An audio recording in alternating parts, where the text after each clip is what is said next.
Broadcasting live from the ESPN Radio Winchester studios, diving into what the internet can't stop talking about. It's time for Trending Tuesday on Franklin County's favorite morning show. The starting lineup, fueled by Loco Coffee. And now for your hosts, Joe Abraham and Chewy.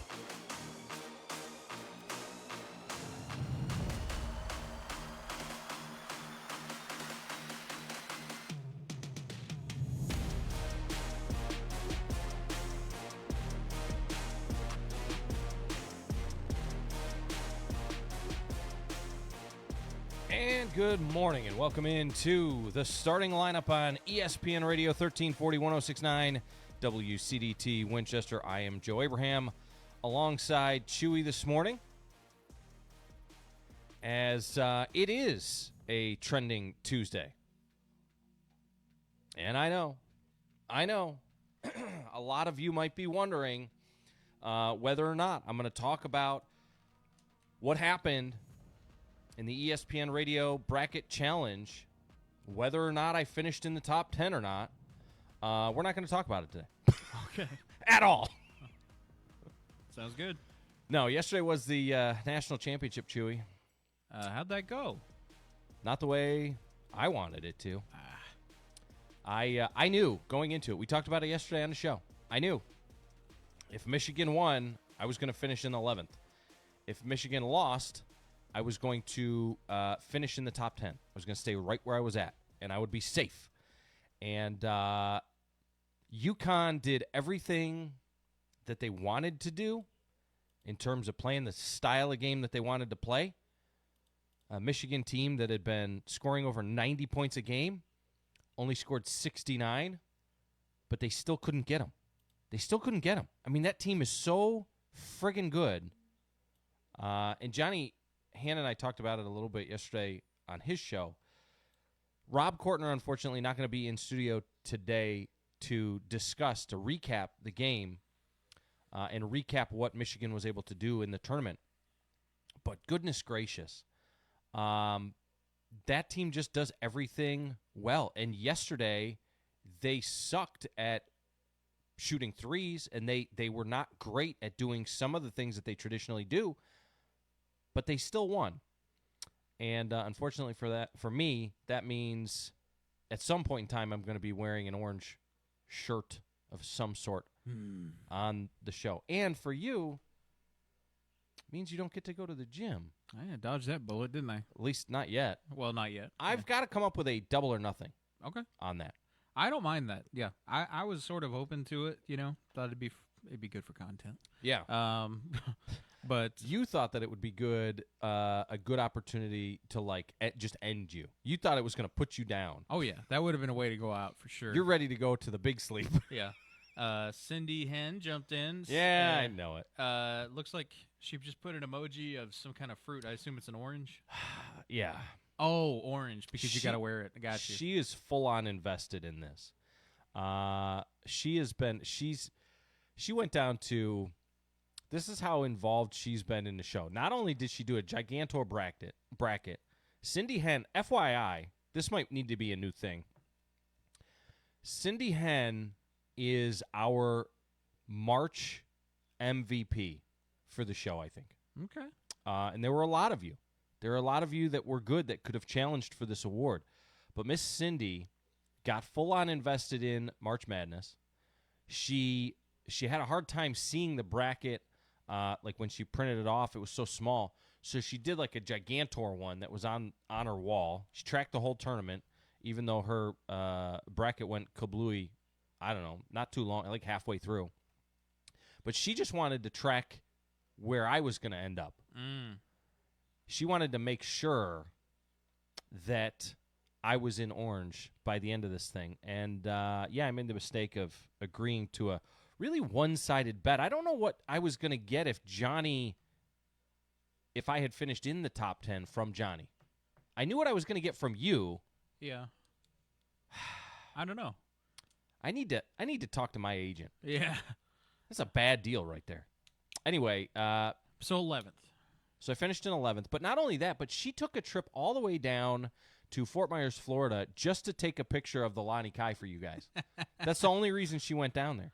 She just wanted to see. She heard us talking about it on the show, and she just wanted to see the Lonnie Kai in person, see if it was real. W's in the chat for Cindy.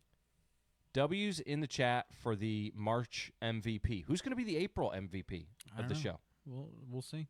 We got lots of contenders. I mean, we've got Andrew who jumps in every morning. We got Brett all the time. Doug Garrett. We got Scott and Lambo, and we've got. I mean, we'll see. Yeah, you got to use their. Their street names. Oh, right.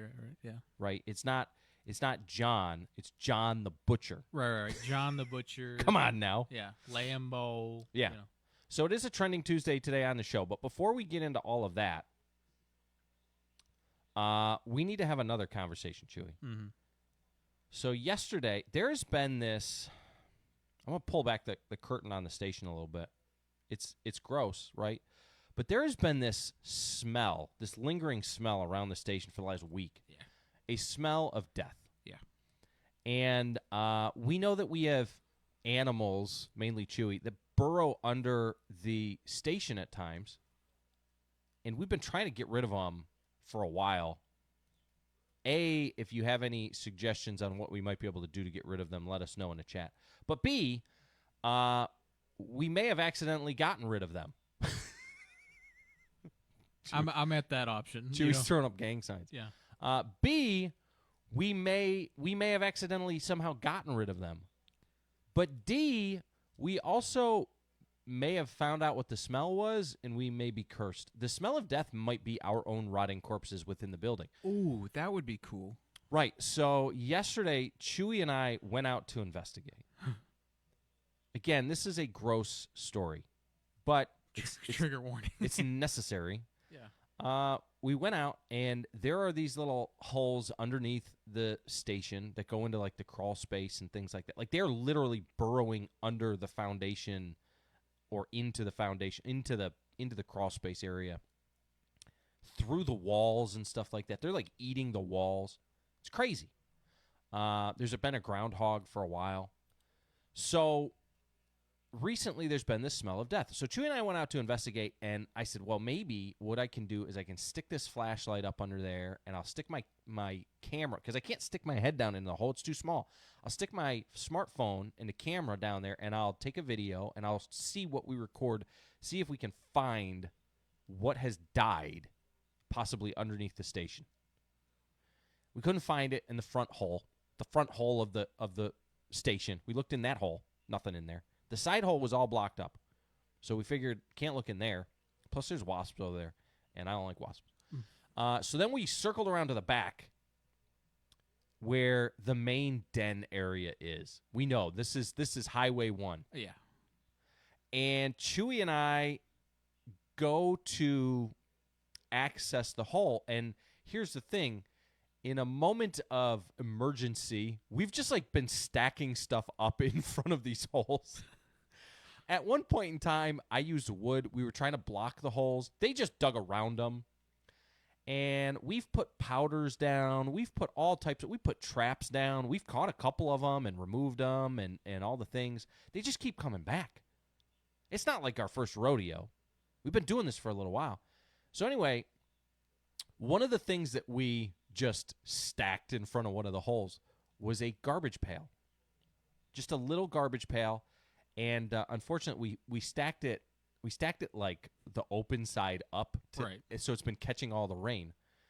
I know we're not the sharpest tools in the shed, but we're not exterminators, we're broadcasters, okay? Yeah, that's not our area of expertise. Come on, I can only be so good at so many things.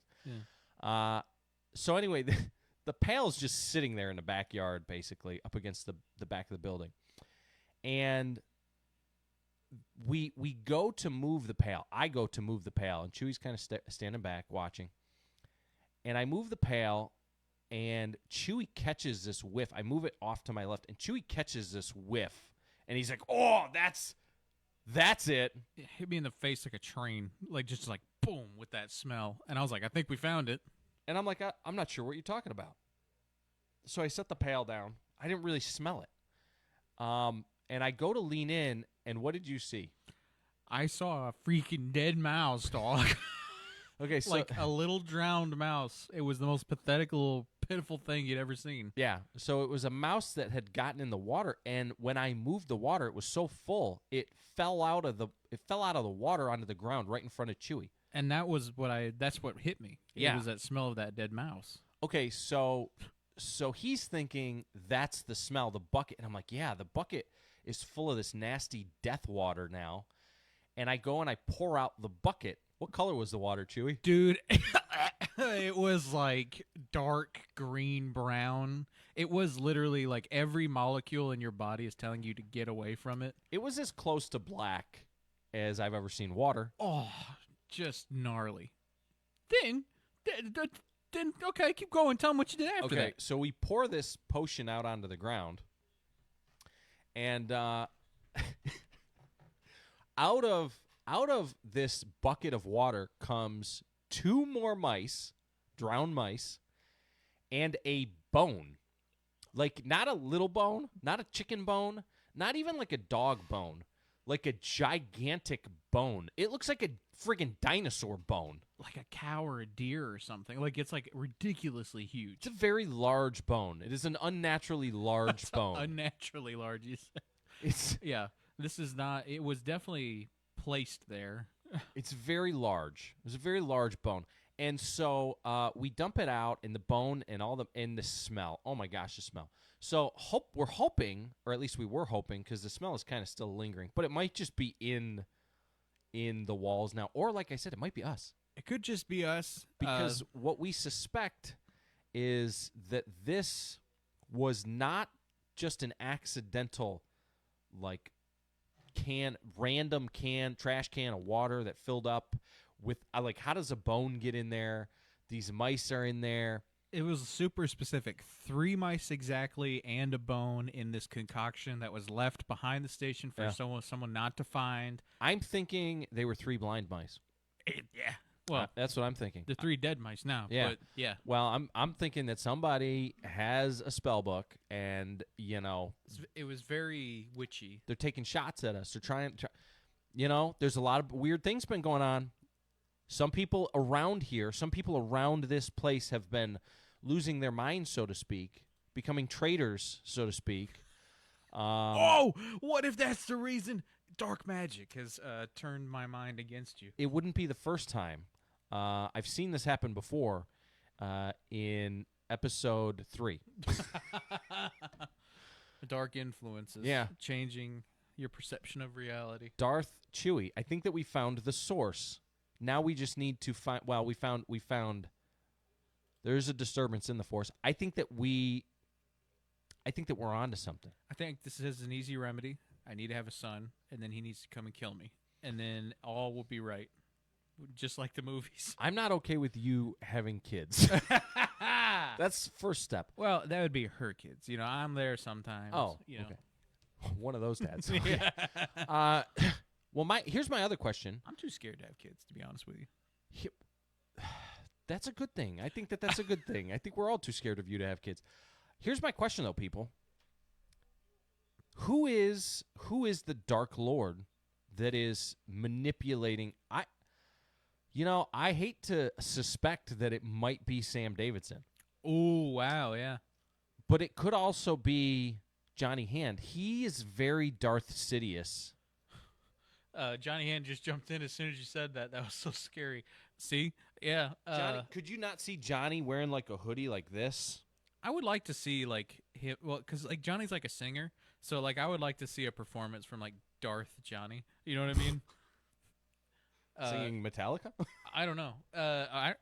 Johnny Hand will sing some rap songs. Yeah. So I think it would be hilarious for him to do that in like a Darth Sidious voice. I like it when you call me Big Papa. He did say the mice may have seen Joe's bucket and just offered themselves in disgust. Just a theory. Well, here's the other thing that needs to also be considered, and I would like everybody to take this into account. Okay, so just let's wait now.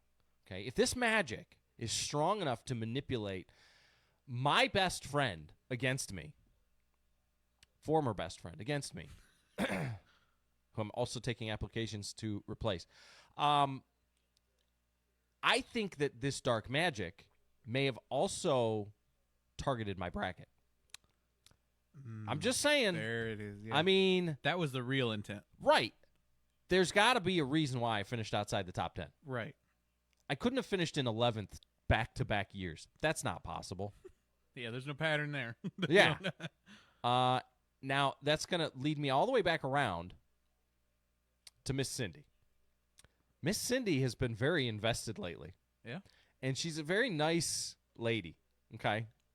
She just won the MVP of March, which we literally made up in the last 2 minutes.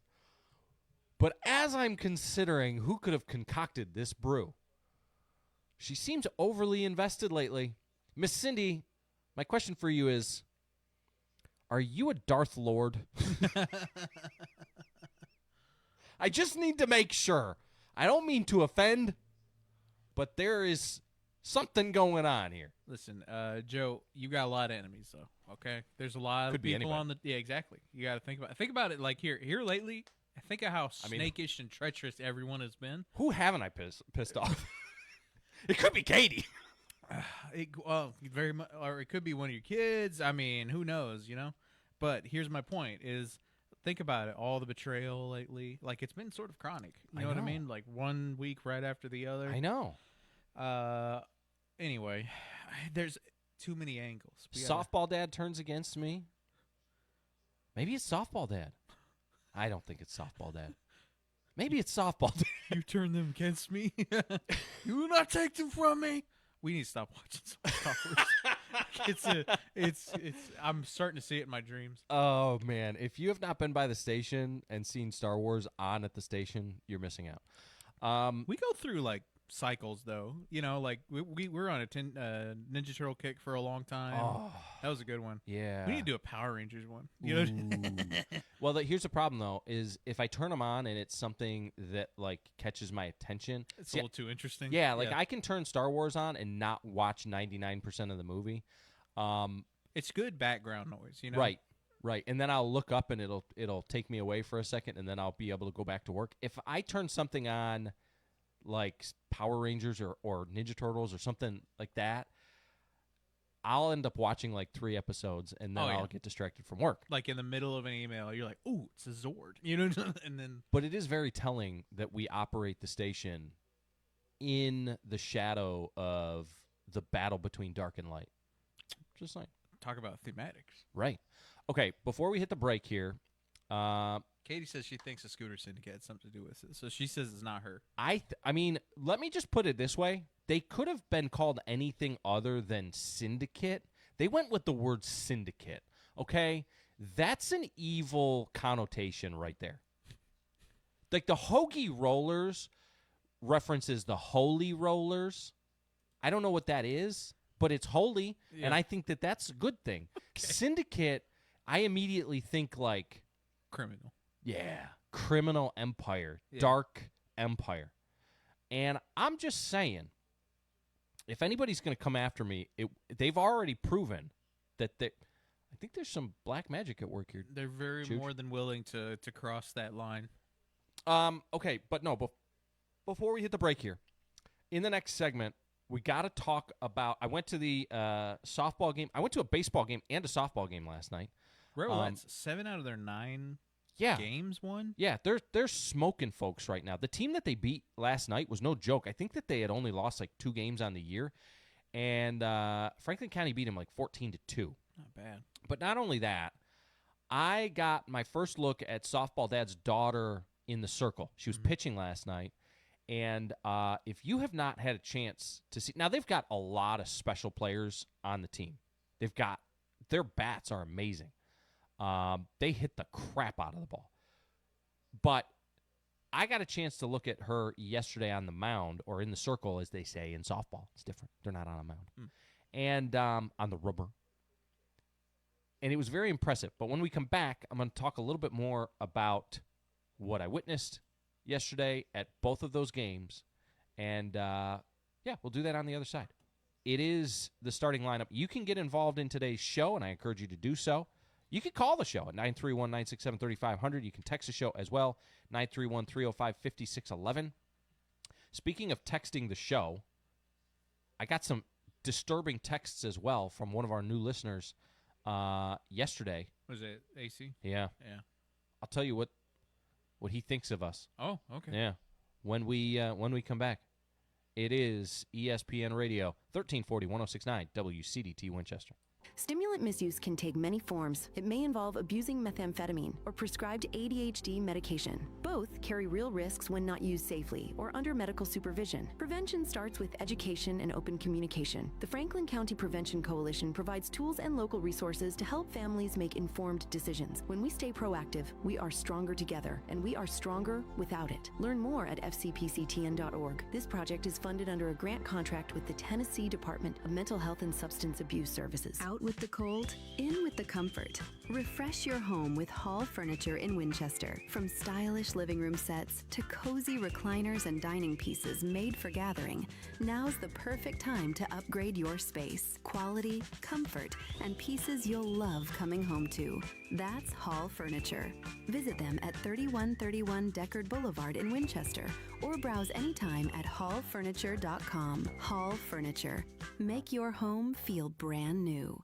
Got more pleasant weather headed your way. Today's going to be a sunny day with a high of 69 degrees. Light north winds coming in at around 5 to 10 miles per hour in the morning with some gusts as high as 15 in the afternoon.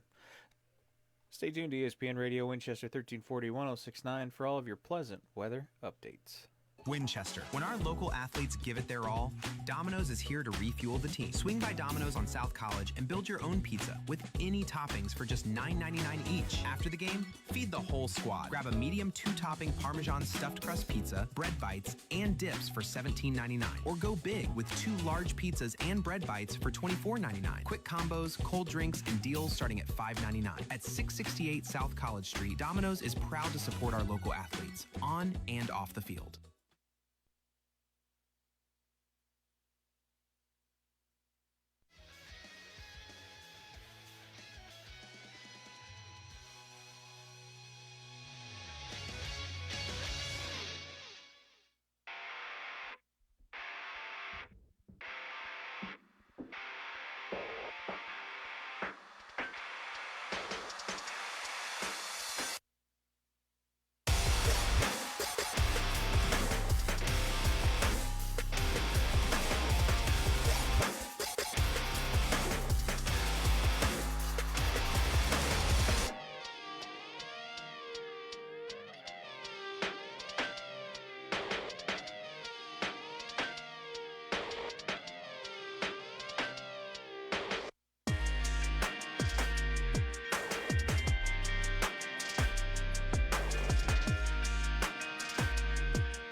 Back here on the starting lineup, ESPN Radio, 1340, 1069, WCDT Winchester. Joe Abraham alongside Chewy.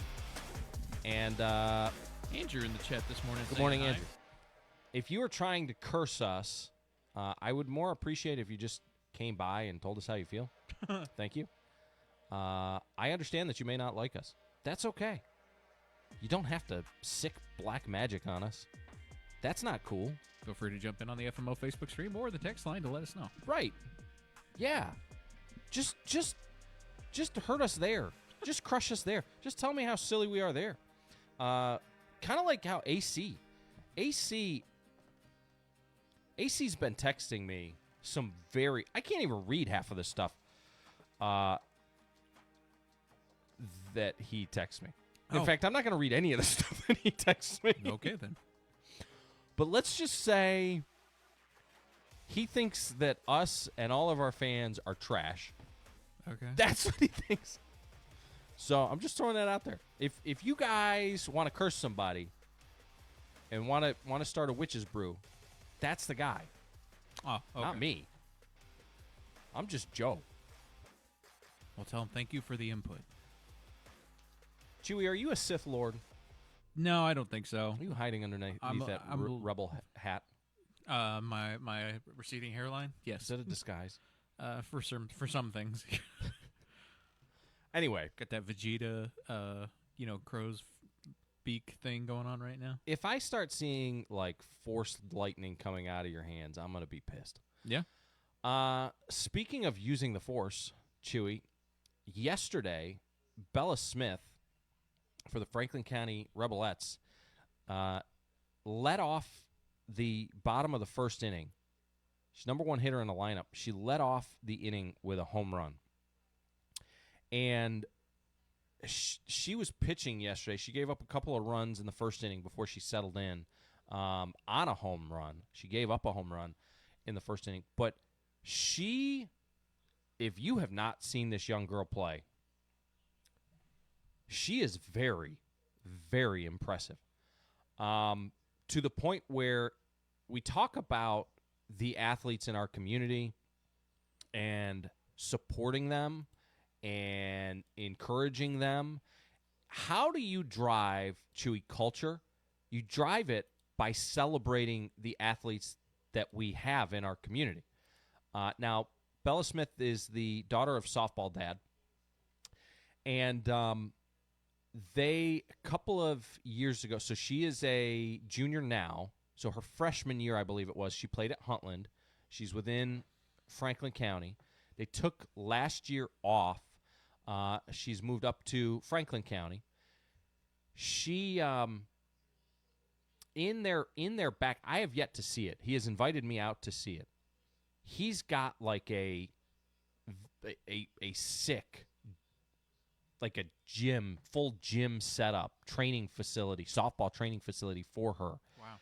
And she goes out there and she like works out, and he gives lessons out there. They practice all the time. I mean, this girl is full on committed to playing softball at the next level. And she's going to. As a junior, she's getting calls and talking with places about offers and things like that already. And so I think that it would be a mistake for you as the listener to not see this young lady play. If you want to show your commitment and your support for these kids, it's not just about saying it, it's about doing it, right? We have a bunch of special athletes on that team who are going to go play softball at the next level, playing under Coach K. She is doing a tremendous job, both as the co-AD and as the softball coach. And there are some people who don't necessarily think in the past. I haven't heard some things. Here's the thing. People will never say it to your face, but I've seen some things on Facebook, and I've heard some whispers, some secondhand whispers about people who don't like Coach Kelly Kennedy, or, they say nasty things on whatever. What I've discovered is a lot of times those people's frustrations are directed more at things that she cannot control. She has bosses too. And there's when you get to that, the school system, and this has been part of the problem in the past, is there's a lot of red tape at times. And sometimes if you have a good employee, Chewy, the best thing that you can do is step back and trust them to do their job, okay? And a lot of the challenges that we run into at the school board level or at the district level, or that we have run into in the past, stem from good educators who are in the classroom not being able to do their job to the level necessary to be successful. And I'm not saying that every teacher or every situation, I'm not saying that they're all the same, but I'm saying that part of the challenge here as of late, whether it be from teachers in the classroom or ADs or coaches, are things like discipline and other things like that, that when they try and run it up the ladder, it doesn't really go anywhere. So going forward, I think that that's going to change. I think that the new administration, from what I've heard from Dr. Alsip within the district, is going to be a little bit different. Not that he has told me that they're going to be different, but he's shown me, and he's shown the educators, and he's shown the folks with it, he's shown them that it's going to be a little bit different. So that's kind of a roundabout way, a politically correct way of saying that there's going to be some changes and some trust put into these folks to do some things. And Coach K is an overqualified person for the position that she's in.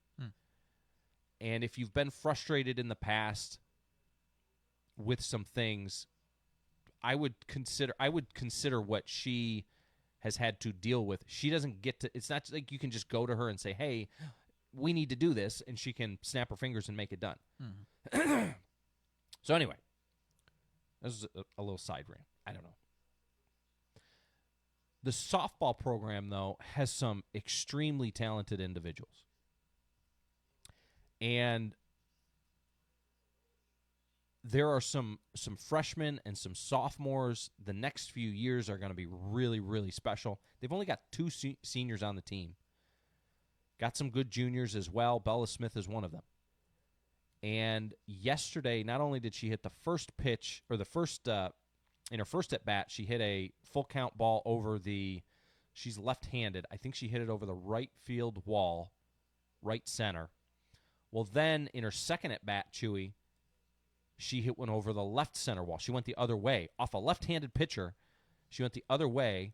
Both shots were line drive, screaming home runs. And so she hit 2 home runs yesterday. They won 14-3.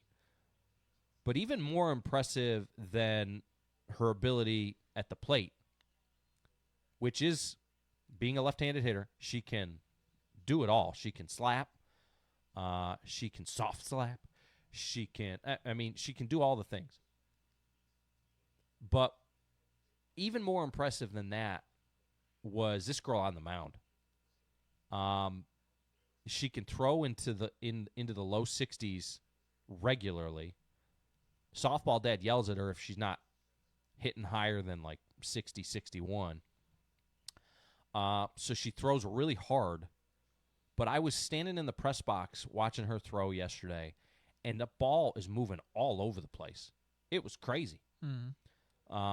She's throwing like drop balls and, I don't know, curve ball. They were moving all over the place. Like every pitch she threw was moving all over the place. And I think that, again, what it brings me back to is we've got people out there who want to complain about the level of our athletics. It's not all our programs.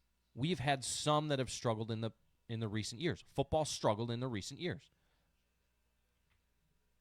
Softball is doing some really exciting things. They're like they just went over 500. I think that they're 15-14 on the year. And you may look at that record and think, oh, well, they're just like 500. They're not that great.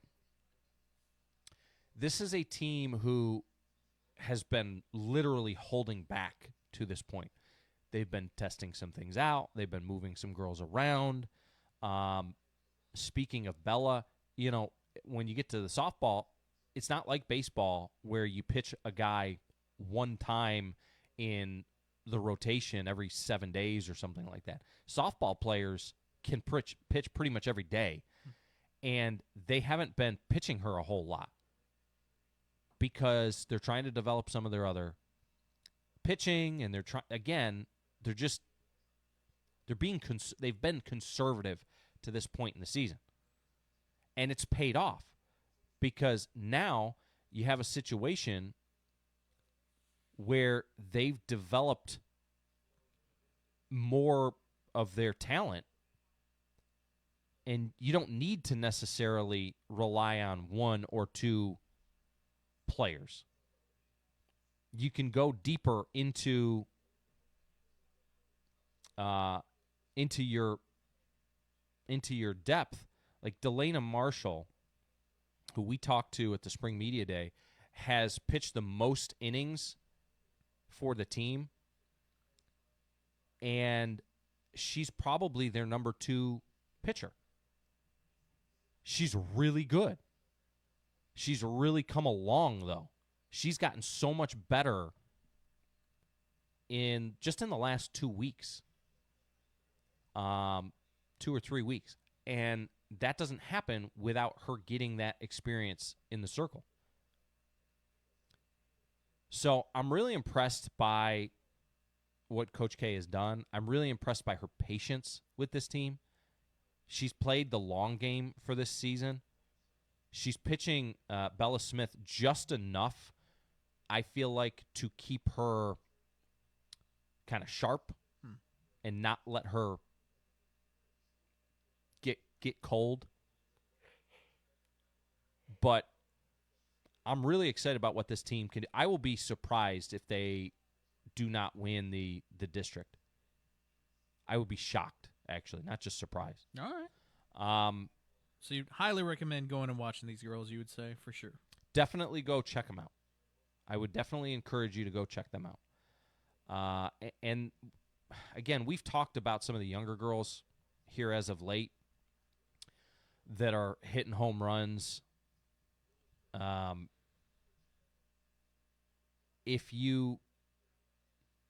Let's see here. Okay, so like Addison Carter, where's the other girl? I can't remember all their names. I've only been to like 5 games, and I still can't remember all their names. They're really fun to watch, right? Talented. Yeah. They're going places. The baseball program on the other side, Katie's been going and taking pictures as well at the baseball games, and we went up yesterday. They beat Forest 6-5, and they're really fun to watch too. But what's even cooler about the baseball games is you go up there and you sit in a former minor league stadium. I mean, that stadium is as good as one that you will find. And again, going back to people who complain about our athletics, we have great facilities. I've been to these other. My kids play up in Tullahoma, not by choice. Our facilities are every bit as good, if not better, than theirs.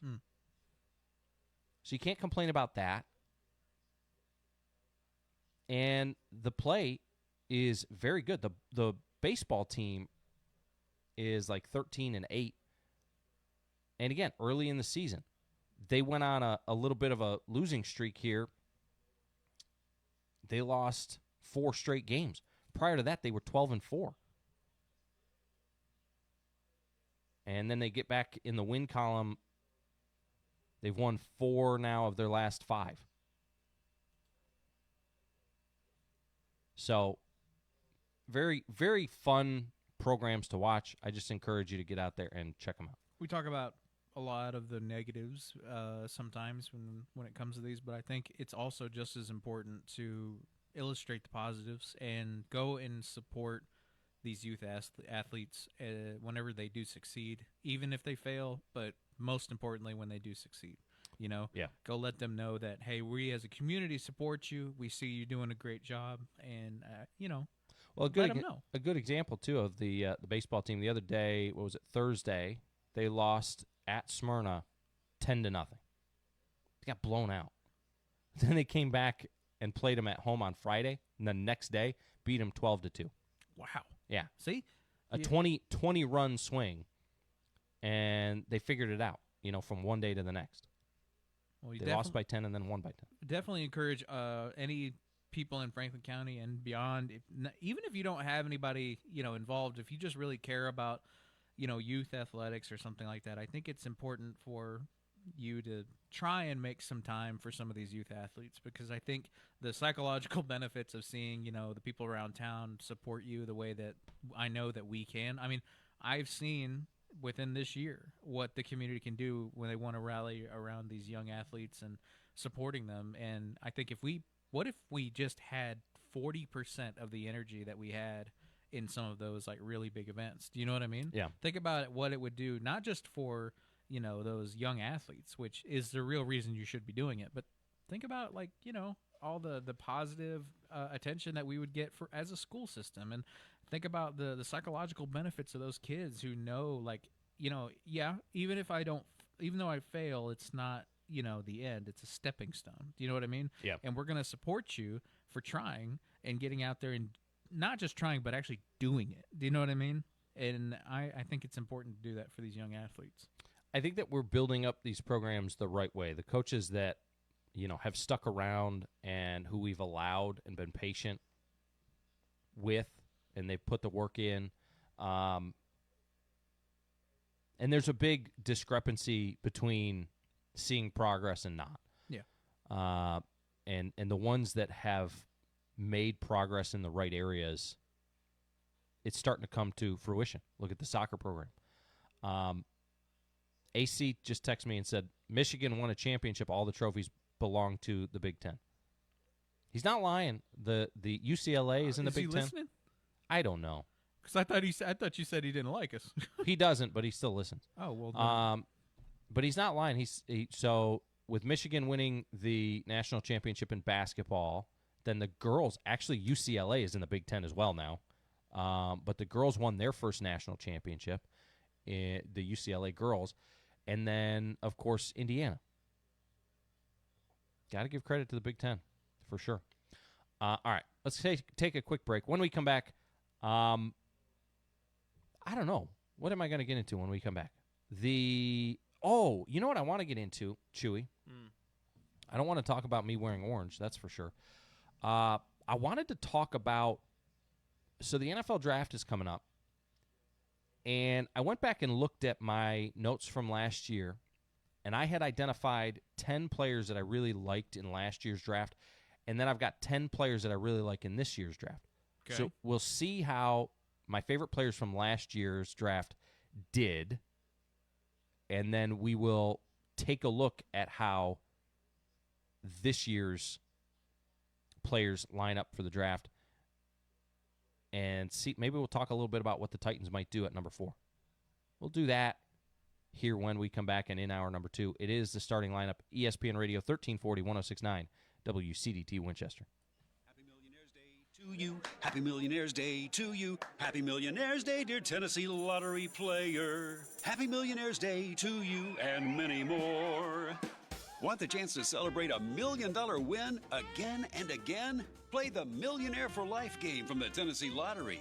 With drawings every day, you could win $1 million a year for life. Talk about a gift that never gets old. Millionaire for Life from the Tennessee Lottery. Game-changing fun.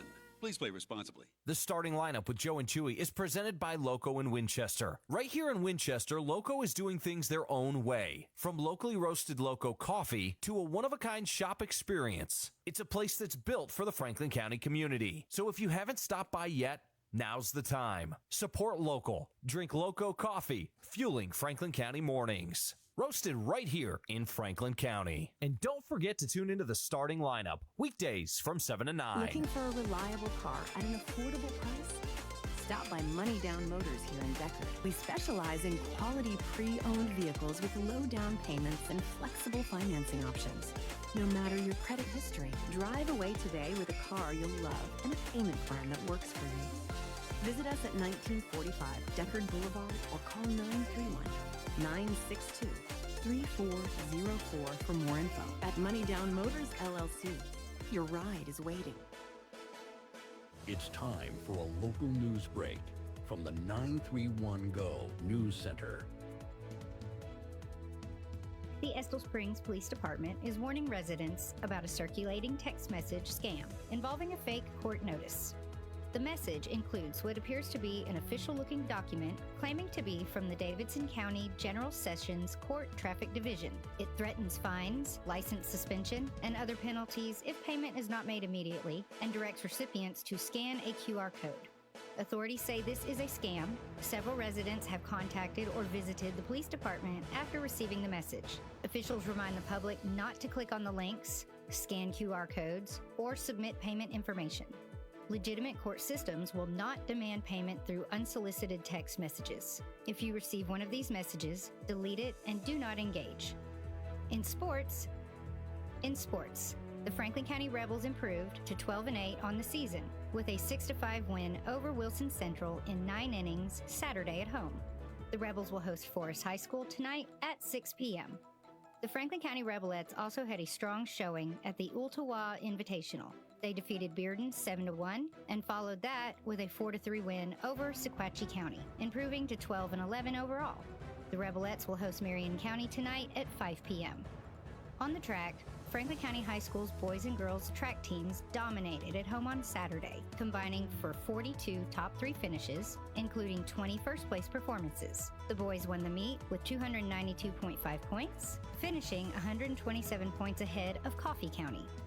The girls also claimed first place with 192 points, finishing 34 points ahead of Coffee County. For more local news and sports updates, visit 931go.com. Stay informed and stay connected to your community with ESPN Radio Winchester. There was an outline for today's show, but it didn't survive the opening segment. Back to Joe and Chewy on the starting lineup right here on ESPN Radio 1340 1069 WCDT Winchester.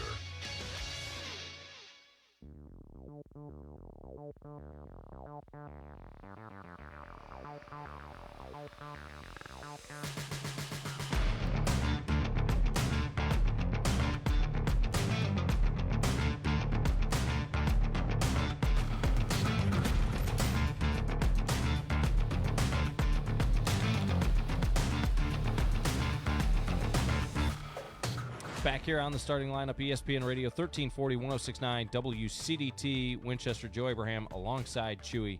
And so last year, Chewy,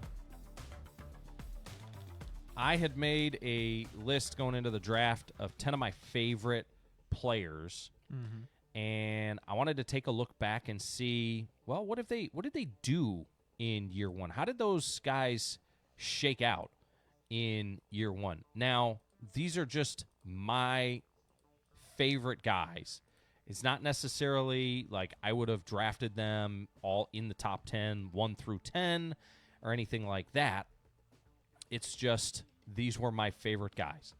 Lambeau said, J Love, best RB in NFL draft, go Irish 2027 national champions. So you're talking about Jeremiah Love. Is that all? Was he in your list? So he is in my list for this year. Oh, okay.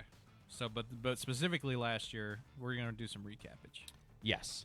So we'll start with last year. My favorite player going into last year's draft was actually, and what's interesting about this year's list and last year's list is there's kind of a pattern, and you'll see what that is here in just a second.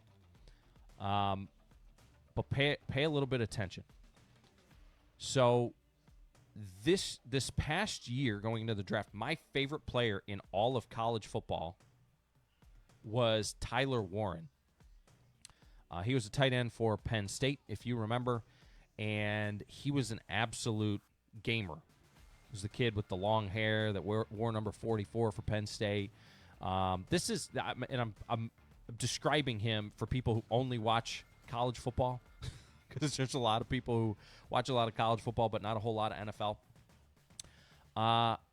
So he was drafted. Where was he drafted? He was drafted 14th overall by the Colts. I would say that's probably about right as far as where I expected him to go. What I didn't expect is I think he was the second tight end drafted, and that didn't make any sense to me.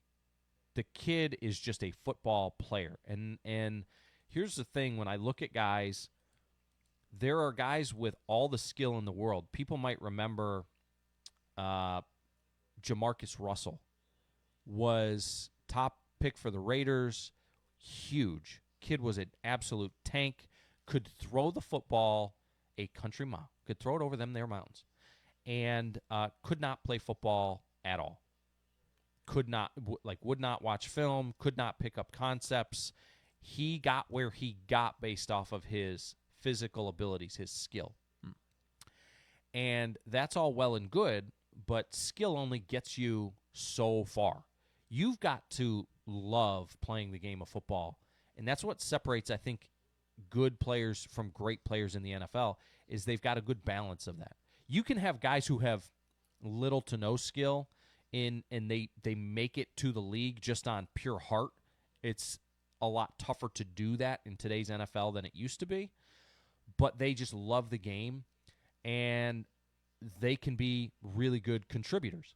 I think that a guy like Puka Nacua fits more into that realm, where coming out, he didn't do anything that amazed scouts or anything like that. He didn't blow people out of the water with his physical abilities.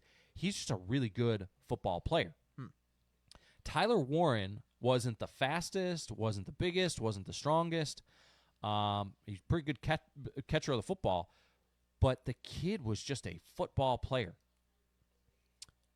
The guys like Jamarcus Russell, and what concerns me about Cam Ward is they have a term for guys who look really good in shorts. Vinny Testaverde, I'm told, used to be one of these type of guys, but they call them coach killers, and they have a lot of skill, as much skill as anybody, and they look really good in 7-on-7, or they look really good until the game starts, and then they just never live up to that expectation. Is it a psychological thing, or is it sort of situational? Maybe both? So there's a couple of different things. It could be that they fold under pressure. It could be that they're not great at preparation.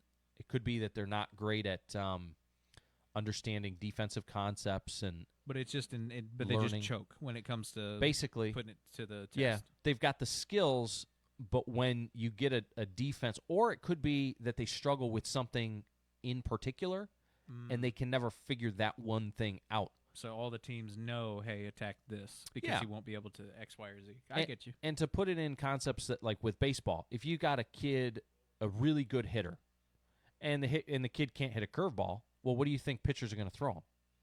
Curveballs. Makes sense. And he could hit, if you throw him batting practice, he could be hitting bombs all day, but then you get him in the game, and the pitchers know, well, I'm not going to throw him. I'm not going to send him a strike right down the middle of the plate. I'm going to throw him a curveball. And that's kind of how some of these guys in the NFL are. And coach killer, as in they banked on this guy, and now they're regretting it. Yeah, coaches are like, oh, man, you got to see this kid. And they're standing there, and they're watching the kid in shorts doing their pro day, and they're like, this kid he's going to be the next. Interesting. And instead they turn into Jamarcus Russell. There's a lot of guys that are like that have come into the league that were like that. I remember with the 99 draft, you had like Achilles Smith, and even Tim Couch was very much a coach killer type, where they physically looked like they were the dude, and then you get them in a game, and they crap down their leg. So last year, Tyler Warren was my favorite just pure football player. My second favorite, because from a skill set standpoint, I didn't necessarily know if his game would translate to the NFL, but I just love the way that the kid played football. My second favorite was Cam Scadaboo for Arizona State. People know him now because he came on, Arizona State went to the college football playoff and things like that. I knew about him well before that time, and I was watching, weirdly enough, I was watching Arizona State games last year when nobody else really was. I was enamored with some of the talent that, and even this year, they've got Jordan Tyson in the draft. Their starting quarterback has now transferred over to LSU. He was the number one guy, the number one get out of the transfer portal. They had some really good talent on that roster the year before last, and Cam Scadaboo was the heart and soul of that team. He literally took that team and carried it on his back and just ran over guys. And so I just enjoyed watching him play. If you're wondering, Tyler Warren had 76 receptions for 817 yards and 4 touchdowns last year. Not bad.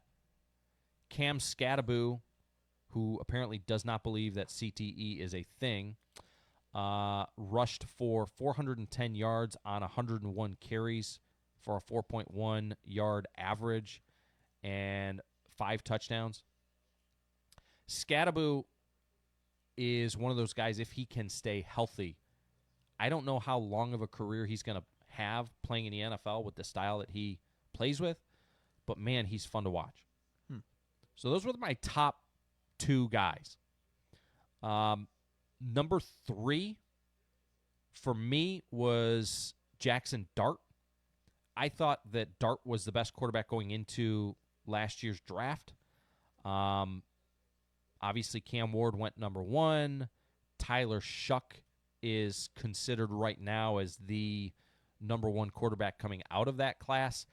I'd stick with my pick. If you had to ask me today whether or not I'd want Tyler Shuck or Jackson Dart, now, Dart has played a little bit recklessly with his own noggin, speaking of Giants football players that are dealing with CTE. That's my concern with Jackson Dart, is he has got to figure out how to translate his game to the NFL, or he's going to end up with scrambled eggs for brains. And that was what we saw with him last year. But this is a guy who is, to me, a great representation of the modern-day quarterback. Hey, Brett Crabtree's here. There he is. Hey, Brett. We were wondering where you were. Brett, you've been late to the show lately. I'm gonna have to. Hope you're doing okay. Gonna have to penalize you. You're not gonna win the April MVP award if you keep showing up late.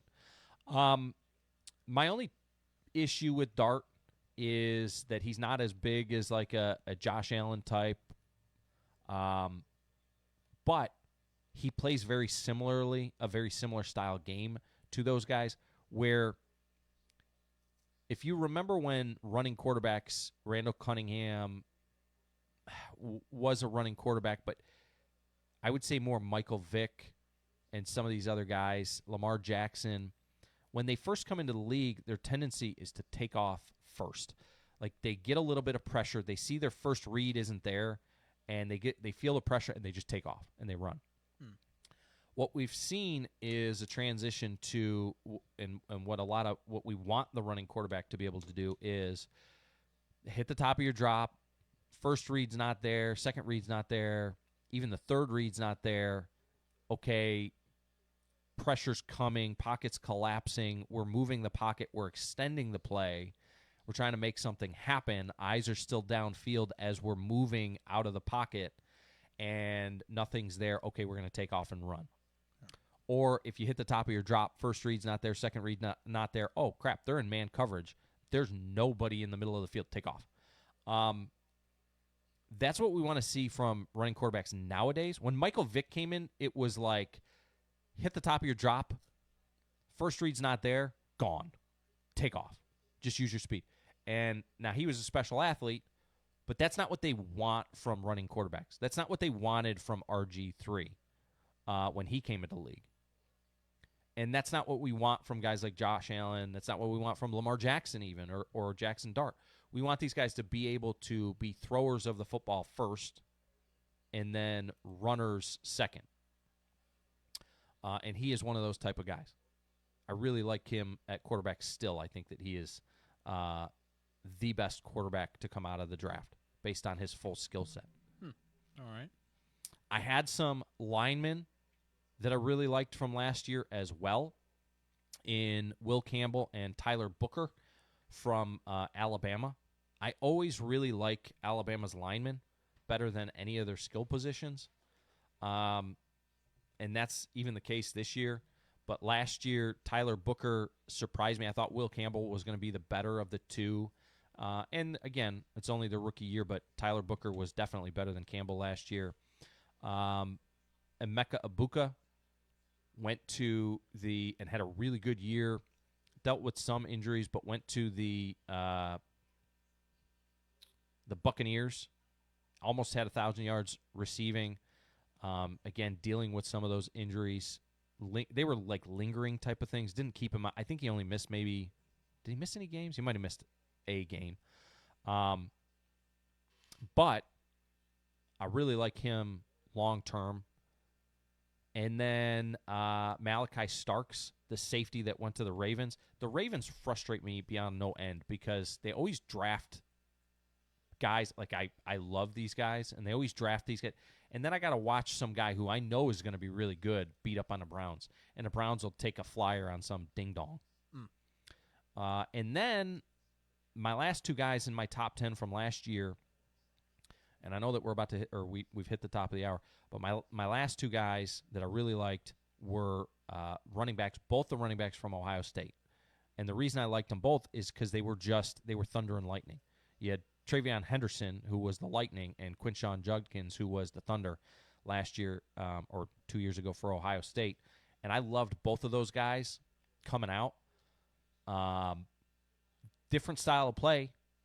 Williams is a speed back, smaller back, and Judkins is more of a three-down back, an every-down back. I like Judkins better. Travion Williams turned out to be better. But what you'll notice is a lot of Penn State and Ohio State players on that list. A couple of Alabama linemen. But it goes back to a similar situation this year. My list this year has a lot of Ohio State players on it. And we'll tell you what it is after we get that. We're going to get the pledge in here, and then we're going to take a break, and then we'll come back with hour number 2. The pledge each and every weekday brought to you by the folks over at Southern Tennessee Cardiology and Dr. Basaraba, proudly serving our community with trusted heart care. Southern Tennessee Cardiology, taking care of Franklin County one heartbeat at a time. So that was last year. We're going to get into next year after the break. Yeah. Okay. Anyone in particular that you're super excited about that you want to let people know before? Well, what we'll do is we'll talk about who the Titans might be looking at. Oh, okay. All right. Well, let's get this Deckard call in. Good morning, Deckard. Good morning, WCDT. How are you guys out there this morning? We are wonderful this morning. It is picture day here at Deckard Elementary, so we have a lot of little princesses and nice-looking men walking around. All right. Well, I'm glad to hear that. Well, I tell you what, why don't you tell them to give us their best pledge that they can this morning? We've got 4 kiddos from Miss Ridge's class ready to make that happen. All right, let's hear it. Good morning, Franklin County.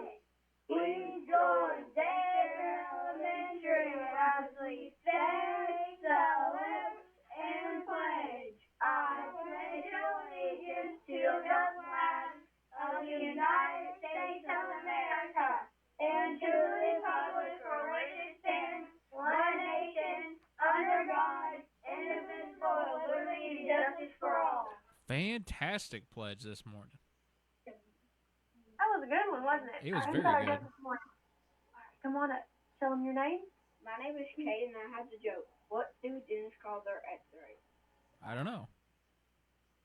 Toothpick. Very, very That's cute. funny. All right. Well, That was a good one. y'all have a wonderful day out there, Deckard. Y'all too. Have a good one. See ya. All right, we'll get a break in here and be back on the other side. It is the starting lineup. You're tuned in to ESPN Radio 1340, 1069, WCDT Winchester. Why choose More Courtney Funeral Home? Well, they're a 5th-generation funeral home taking care of the people of Franklin County since 1905. They're committed to serving you, dedicated to providing personalized, professional, and compassionate service to help lighten your burden and help you out during these difficult times. More Courtney Funeral Home, 300 First Avenue Northwest in Winchester, 967-2222. More Courtney Funeral Home. For over 75 years, one thing has never changed in Winchester, Tennessee. Hall Furniture has been there through it all. 3 generations, decades of trust, and the commitment to quality, value, and service that still comes first today.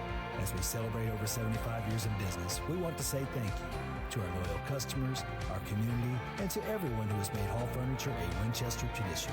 Hall Furniture, here's to another 75 years of helping you make a house feel like home. Got a project to tackle or a party to plan? Skip the stress and rent it instead at Reliable Rental in Winchester. From tools and heavy-duty machines to chairs, tables, and event essentials, they've got what you need to get the job done right. Whether it's work or a weekend celebration, Reliable Rental makes it easy. Stop by 2433 Deckard Boulevard in Winchester or check out everything they offer online at ReliableRentalFC.com. Reliable Rental. When you need it, they've got it. When life hits you hard, you need someone who will stand up and fight back for you. Andy Davis, attorney at law, serves Southern Middle Tennessee in personal injury, criminal defense, family law, bankruptcy, and more. Call today to set up your free consultation, where you'll get clear answers, honest guidance, and a plan built around your needs. Online at southerninjurylaw.com. This is an advertisement. Andy Davis, attorney at law, responsible for content. No representation is made that the quality of legal services is greater than that of other lawyers. The future of healthcare starts here. The Southern Tennessee Regional Health System, Winchester and Suwanee, are joining the High Point Health System with Ascension St. Thomas, a health network serving communities across the state. We're working together to expand access, improve clinical quality, and keep you close to home throughout your care journey. Your favorite providers aren't going anywhere. It's the same care you know and trust, now with a new name. High Point Health with Ascension St. Thomas. Learn more at highpointhealthsystem.com.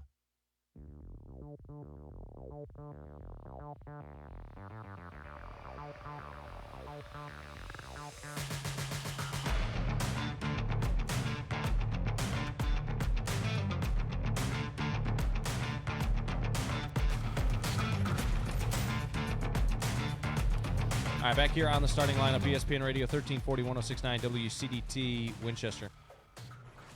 Jim, I'm going to run through quickly as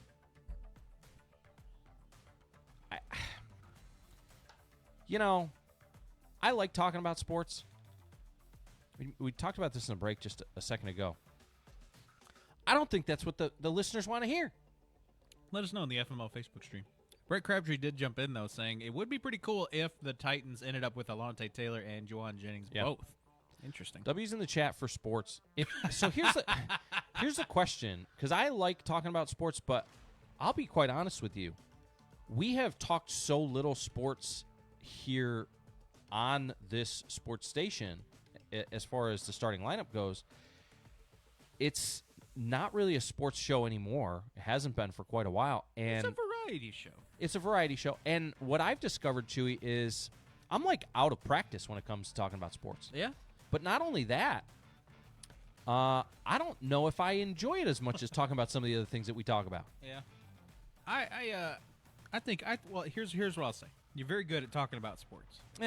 I like it. I like to hear the passion. And if anybody else is in the FMO Facebook stream, let us know. Like, what do you like? Do you like the sports talk? Do you like the variety stuff? Do you like us just shooting the stuff? Yeah, and that stuff. Yeah, and I'm curious. I would actually like to know. Yeah. What tunes? Why do you tune in every morning? It's funny because we have different types of shows, right? We have the shows where there's something big going on and we get into it, right? And then we have shows where there's not really much worth getting into, and we just kind of hop around and we'll get into sports and we'll get into this and we'll get into that. And then we have like the off the rails shows that just become about the show. Mm-hmm. It's kind of like, you remember X-Files used to have shows that were, there was this one timeline that was all moving towards the ultimate figuring out what the truth was that was out there. And then they'd have these side episodes that had nothing to do with the major timeline. Yeah, it's just like, hey, there's a guy that turns into goo, and he's a creep. Yeah. and then they're like, oh, yeah, we better go fix that, I guess, before we figured out this government conspiracy. Which are your favorite type of show that we do?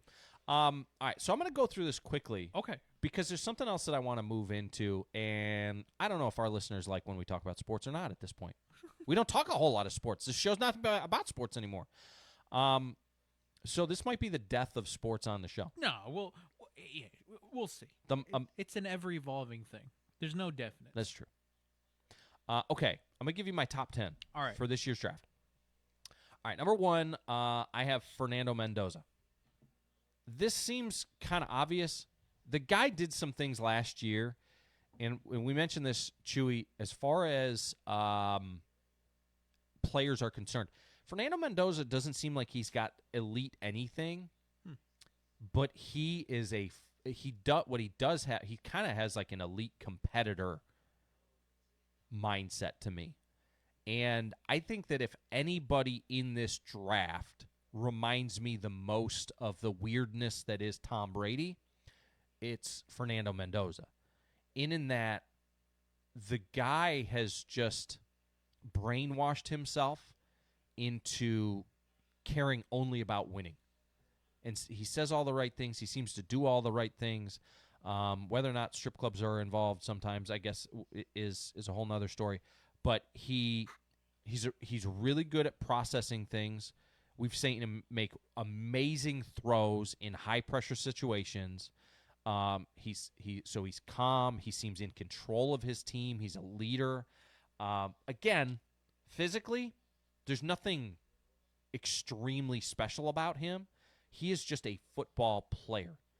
And I could see him being a top 10, possibly even top 5 quarterback in the league for a long time. Unfortunately, he's going to go to the Raiders, and I don't know who he's going to throw the ball to. Because you can be accurate, and you can anticipate throws, and you can have high-level decision-making and all these, words that they use, these buzzwords that they use to describe these guys. But if you don't have guys on the other end, it doesn't matter. See, that was what I was about to ask you. When you have these guys like not necessarily just a Tom Brady, but just anybody, like you say, a high-level competitor, can they really be handicapped by a team that can't keep up with their expertise? Maybe even a coach that doesn't know how to tame that sort of energy? And here's the second part of that question. Can that actually ruin a player's legacy? Rephrase the first part of the question. Like, when you have a really high-level competitor, but he gets on a team with guys who are just maybe even one step behind him, does that handicap him as a player? Almost like entirely. Okay, so I think that it is, especially at the quarterback position, but this is not just for quarterbacks. This could be on the offensive line. You've got to have a leader. In the wide receiver room, you've got to have a leader. In any of these rooms, you want to have a guy. You want to have a guy that you identify as the leader. He doesn't have to be the best player, the most talented player. It helps if he is. But you want to have a guy who elevates the other guys around him. And so you've got different position groups. You want to have a guy in that group who then aligns himself with the leader of that side of the ball. So your best wide receiver, or not your best wide receiver, but your leader in the wide receiver room needs to be the right-hand man of the quarterback, who needs to be the leader of the offense. And the leader of the running backs room needs to be aligned, and the center or the left tackle needs to be aligned with the quarterback. All of the leaders need to be aligned, and it's just like in any other industry or in the military. You want to have the right guys in the right seats, and the leaders kind of form a chain, and that goes down from, then you've got the head coach, and the head coach, he's got leaders on special teams, he's got leaders on offense, he's got leaders on defense, and the culture kind of goes from the head coach to the position coaches down to the leader in each position room. You'll have the linebackers room. A lot of times there is a specific, like the center will be the offensive line leader, the middle linebacker who's calling the plays. The guys, they'll have green dots on their helmet, and that means that they're getting the audio from the sideline. They're getting the play from the sideline. That's your dude. A lot of times it is the best player, but most of the time it's the best leader. Sometimes it's a safety on defense. It's interesting that you also differentiate those, where you're like, the most athletically talented may not be the best mentally capable to lead. So, to your point, there are quarterbacks in the league who, again, what makes Tom Brady the GOAT was that he was the best at this, I think. They're a level above everybody else from a competitive standpoint and from an expectation standpoint, and they take the guys around them or in this case, beneath them from a investment standpoint, from a mentality standpoint, and they raise them up.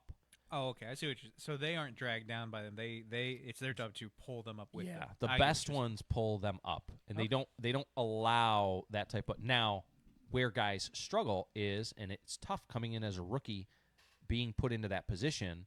You're not a veteran, and this is why I don't like rookie starting quarterbacks, is because you come into the league and there's guys who have years and years worth of experience, and you're supposed to be the leader of the offense, but that dynamic doesn't work for a 22, 23-year-old kid. When you've got a guy who's been here for 7 years doing this forever, and he's going to come in and tell me what to do, and that competitive nature, I'm sure that just that's prime for button heads. So, like, if I'm the Raiders, they went out and they got Kirk Cousins, and they're going to draft Fernando Mendoza number 1.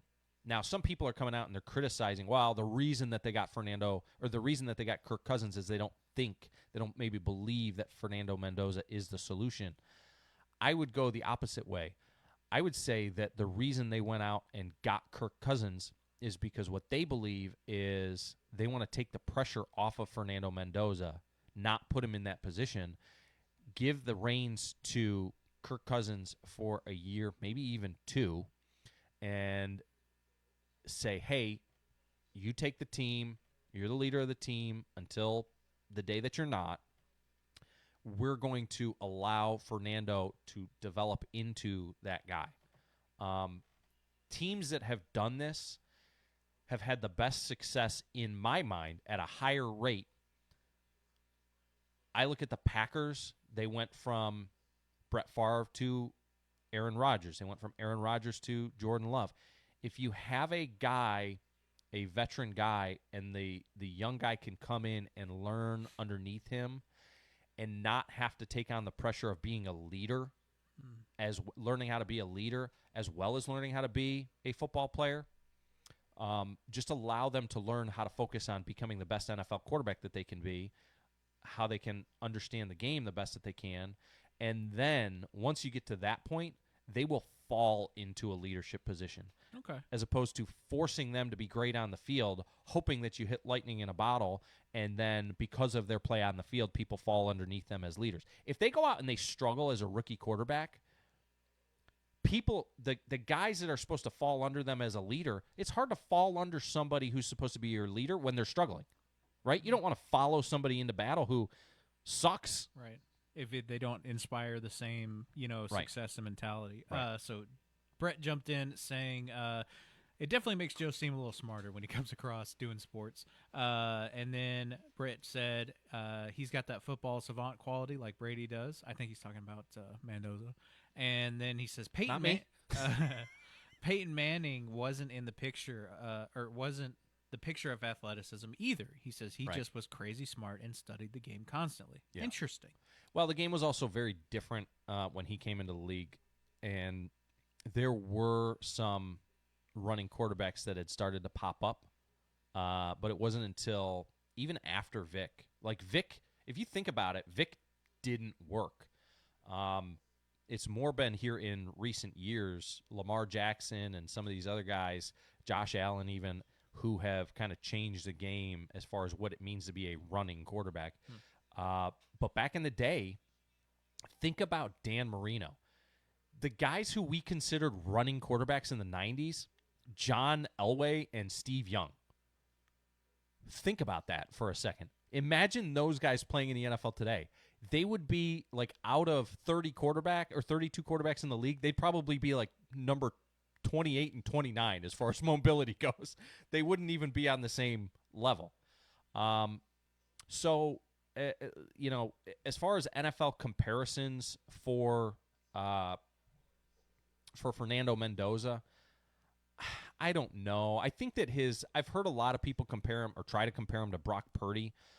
I don't like that comparison. I think he's got a better arm than Purdy, a stronger arm than Purdy. He can make better throws than Purdy, potentially. And I think that from a competitive standpoint, he's much better than Purdy. I would put him above Purdy. I don't know. I don't necessarily, off the top of my head, I probably should have come up with an NFL comparison. I don't necessarily have one. Who's next? Okay, so number 2 is, I said I was going to go quick on this, and now look at me. No, we're good. I like this. This is fun. I'm learning stuff. Number 2 is Arvell Reese. He's a linebacker for Ohio State. This is a guy who is a freak athlete. He's really good sideline to sideline. He also has the ability to get out in pass coverage. He's actually not my second favorite player. He is in that. I think he's going to be the second, or I think he's the best linebacker for today's NFL, the style of play. Mm-hmm. But what's funny about that is, so he's coming out of Ohio State. He's got these modern linebacker traits where he's fast. He's really good in pass coverage. My favorite linebacker actually in the draft is Sonny Styles, who also is out of Ohio State, but is more of a downhill, physical, middle linebacker, thumper, old school type of linebacker. He's my favorite, but I don't think that he is as well built for the modern NFL. Okay. So I've actually got Sonny Styles a little bit further down my list. So Arvell Reese is number 2. Number 3, my third favorite player in the draft is Jeremiah Love. And here's the thing. I actually, if I was really being honest with myself, I'd put him at number 2. But running backs are so discounted now as far as how much they can add to the team, and I don't want to oversell him. They're kind of more of a plug-and-play position in the modern NFL. But I love Jeremiah Love. He is got the size. He's got the speed. He's got the hands. I mean, he can run through guys. He can break tackles. He is as complete a back as I've seen come into. He is so NFL. I mean, he is like the NFL prototype running back right now. And he's a 3-down back. So you've seen, the Tennessee Titans fans have seen this in recent years where we've got a 3rd down back, and we've got a guy who's a short yardage back, and we've got a guy who, this guy can catch passes, and this guy's fast, and this guy's big, and he can run over guys. You know what?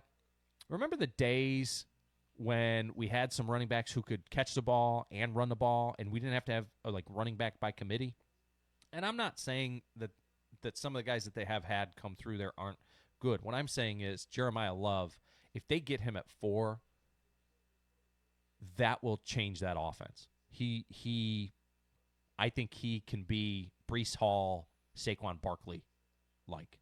Crabtree says, can we bring back the cowboy collar for linebackers? That's what a linebacker's supposed to look like.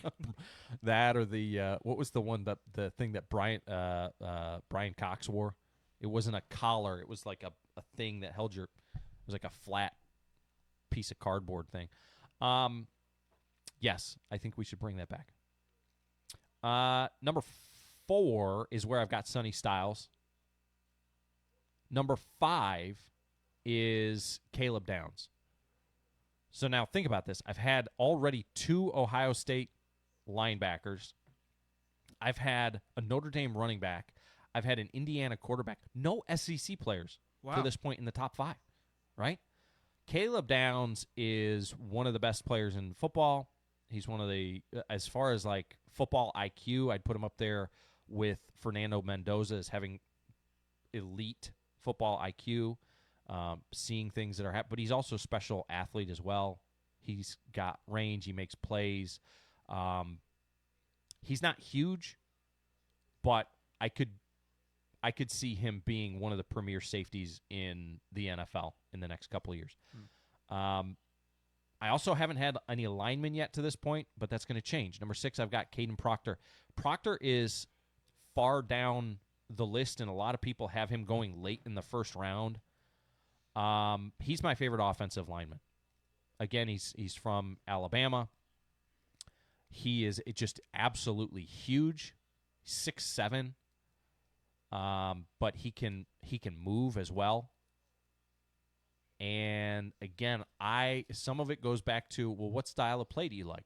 I like big guys up front who can move the pile, who can help me run the ball. I think that if you can run the ball, like if I was going to run an offense, I'd be run first, play action, downfield throws. I don't like the modern offense of spread it out and run the shotgun and zone runs and all that type of stuff. I like Caden Proctor as a lineman. But I don't know. I don't know if he is going to translate into the modern offenses that people want to run. Is he going to be a really good left tackle, or is he going to be another disappointment from Alabama? Number 7, I've got Jermod McCoy, the cornerback out of Tennessee. I figured I got to slip a Tennessee player in there, and I think he's the best corner in the draft. Number 8, I've got David Bailey. I considered putting Ruben Bain at number 8, but Bailey is the edge rusher from Texas Tech, and every time I watch that kid, he just blew me away. He reminds me, the way that he gets after the quarterback, he reminds me the most of like a Myles Garrett type. He's not currently a full like 3-down kind of guy, but he's a guy that you put him out on the edge and just send him, and he's going to cause issues for the quarterback. Brett says, how tall? Who dat? 6'7"? So he's not quite there yet as a full 3-down defensive end, but I think he's got the ability to be the most disruptive. And so that led me to Ruben Bain. Ruben Bain is a little bit smaller, and that's the other thing that concerns me. I think Bailey is longer. I think you got to be, to play defensive end, I think you got to be bigger than Bain. Bain kind of worries me. I'm afraid as good as Bain is, as strong as he is, you know, those offensive linemen are pretty strong too. And my question is whether or not he's going to be long enough to get separation between him and some of these 6'7" offensive linemen in the NFL. Is he gonna disappear?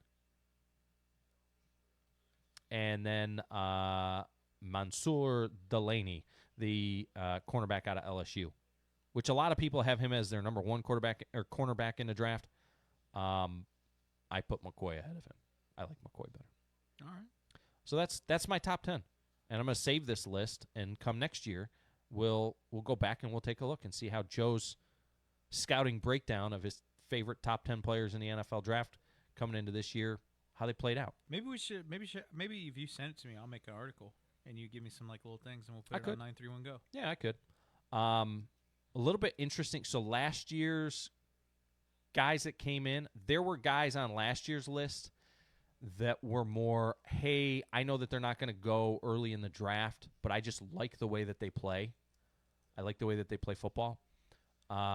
This year, there's really not like a Cam Scatterboot type on my list. There weren't guys who are going to the NFL who I just like the way that they play football, who are going to probably be drafted in the 3rd or 4th round. There is none of those guys on my list this year. The guys that I like on my list this year are all pretty much first-round guys. I don't think that any of my top 10 guys, though, are going to fall the way that Shedeur Sanders did. All right. So let's take a quick break in here. We'll fit one in, considering we've been going for I said it was going to be quick, and I go for 30 minutes. It is a starting lineup fueled by Loco Coffee. And when we come back on the other side, I came across a Facebook post that had me absolutely rolling yesterday. And we'll see if I can find it again. And I'll read, not only are we going to read the post, but we're going to read some of the comments. The local drama is so freaking funny around here sometimes. And the amount of trolls that we've got in this community, I would say high level of trolls. We'll be back on the other side. This is the starting lineup. ESPN Radio 1340, 106.9, WCDT Winchester. Spring is in the air, and so are fresh new savings at Furniture Merchandise Outlet, FMO, right here in Tullahoma. Ready to refresh your space? From living rooms and bedrooms to dining sets and mattresses, FMO has the styles you want at prices you'll love. No long waits, no sticker shock. Just take it home today. Visit them at 105 North Jackson Street in Tullahoma or browse anytime at fmotn.com. Furniture Merchandise Outlet, where spring cleaning turns into a spring upgrade. Are you struggling to get real impact from your marketing dollars? That's because most local advertising is sold short term with no strategy behind it. At ESPN Radio Winchester, we don't just run ads, we build marketing plans. We focus on consistency and alignment across platforms and long-term visibility that keeps working even when your ad isn't playing. Because marketing isn't a project, it's a system. Start building your brand with ESPN Radio, 1340-1069 WCDT Winchester. From the 931 Go Weather Center, it's time for an ESPN Radio Winchester weather update, presented by Pennett's Pharmacy. Got more pleasant weather headed your way. Today's going to be a sunny day with a high of 69 degrees. Light north winds coming in at around 5 to 10 miles per hour in the morning with some gusts as high as 15 in the afternoon. Stay tuned to ESPN Radio Winchester 1340-1069 for all of your pleasant weather updates. At Bennett's Pharmacy in Winchester, we're more than a pharmacy. We're your partner in health. Conveniently located at 1201 Dinah Shore Boulevard, we're here to serve you with fast, friendly, and personalized service. Need prescriptions filled? Looking for over-the-counter products? We've got you covered. Plus, enjoy local delivery and expert advice from our caring team. Call us today at 931-967-2777 or stop by Bennett's Pharmacy at 1201 Dinah Shore Boulevard today. This segment of the starting lineup is brought to you by the Furniture Merchandise Outlet in Tullahoma. Tune into the starting lineup with the FMO Facebook feed every weekday. Now, back to Joe and Chewy.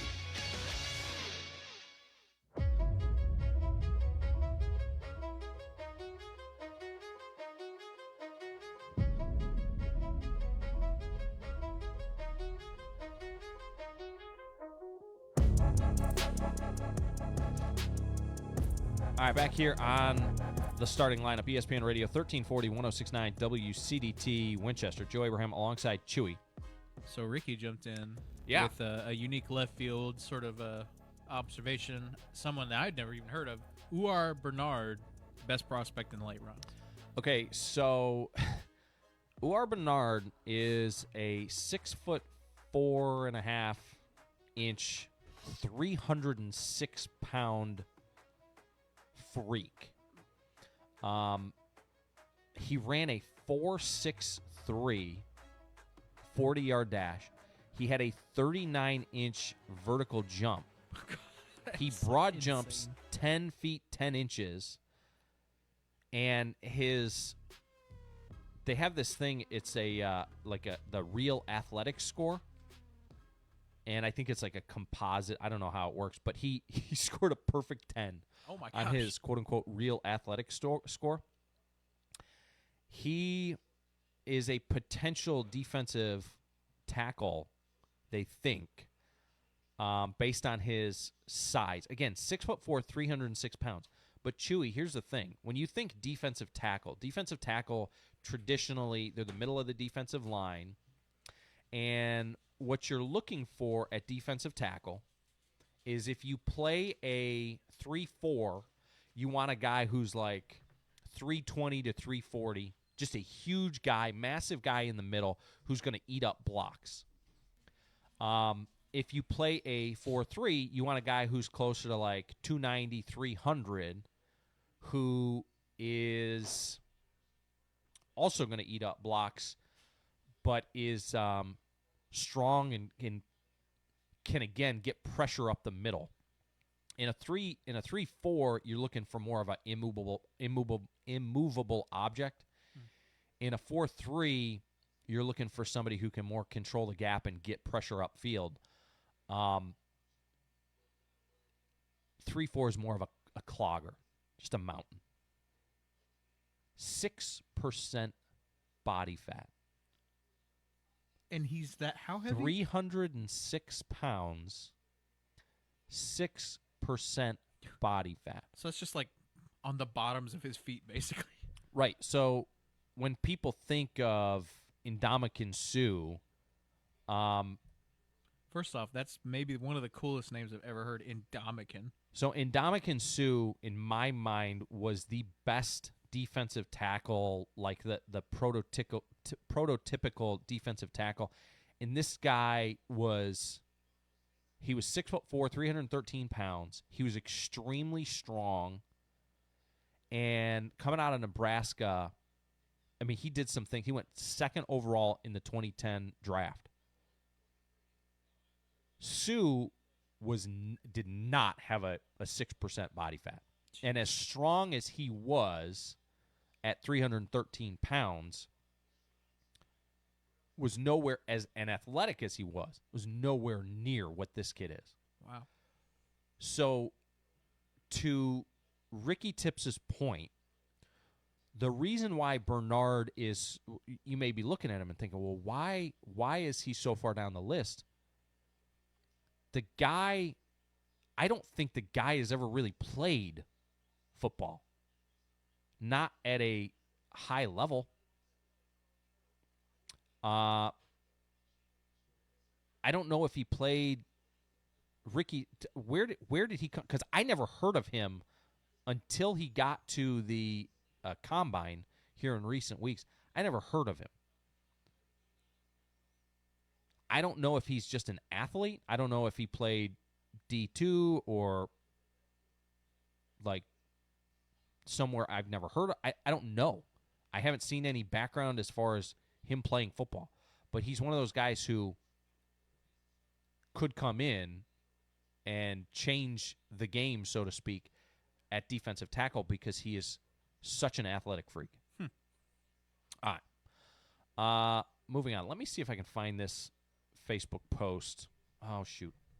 Also, just wanted to point out the fact that during the break, Johnny Hand dropped in with your bet, basically. Yeah, so I've got to get to that. I've also got – I said I didn't want to talk about it, but I'm going to have to because I've got to tell people about who the winner was. So congratulations to Jeff. I don't know who Jeff is. It's just Jeff. Is it literally just say Jeff? It's just Jeff. Okay. Jeff, if you're the Jeff, how am I supposed to confirm who Jeff is? Good point. I need Jeff to reach out to me because Jeff won the bracket challenge. And I have no idea who Jeff is. Dan Smith finished in second. Rex 05 picks finished in third. Now, here's my problem with Rex. It's EWRECK 05 apostrophe S picks. And then, Chewy, next to Rex picks is the number 3. Rex picks 3. Now, the way that ESPN works is that every bracket that you fill out, it numbers next to it. Oh. And if you don't change the name, like so under Rex is TJ Abraham 53's picks 1. If you don't change the name of it, it's going to just say picks and then the number. That's the bracket number that you filled out. Now, Avery Olson is in 7th place. Avery Olson's brackets picks 6. Guys, I told you. We fill out one bracket. One bracket. But the public wants to know who is Pickles in the popcorn. That's a good question. We do need to get to the bottom of who is Pickles in the popcorn at number 5. Pickles in the popcorn is a very interesting name. Hold on. Breaking news here. Jeff Matthews. I'm the Jeff. And then Brett Crabtree says, no, you're not. So I don't know. Jeff Matthews, I'm going to need proof. Yeah. We're going to need 2 forms of ID. Oh, dude, I was actually excited. I thought it was Jeff.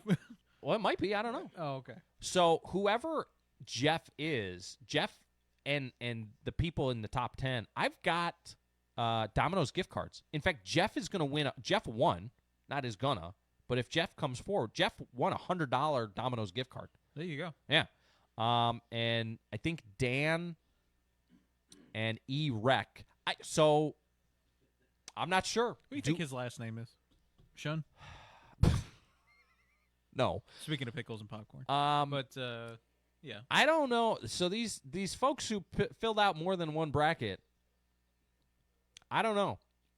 I don't know if you get a card. I guess I can't stop you from getting a card, but I'm very let me just say, highly disappointed in you for filling out multiple brackets. Jeff, how many brackets did you fill out? Oh, which also brings me to my next point. So, let's see. Duck River Rev picks 2. Avery Osen picks 6. Erex picks 3. If it wasn't for the fact that you guys filled out multiple brackets, I'd be in the top 10.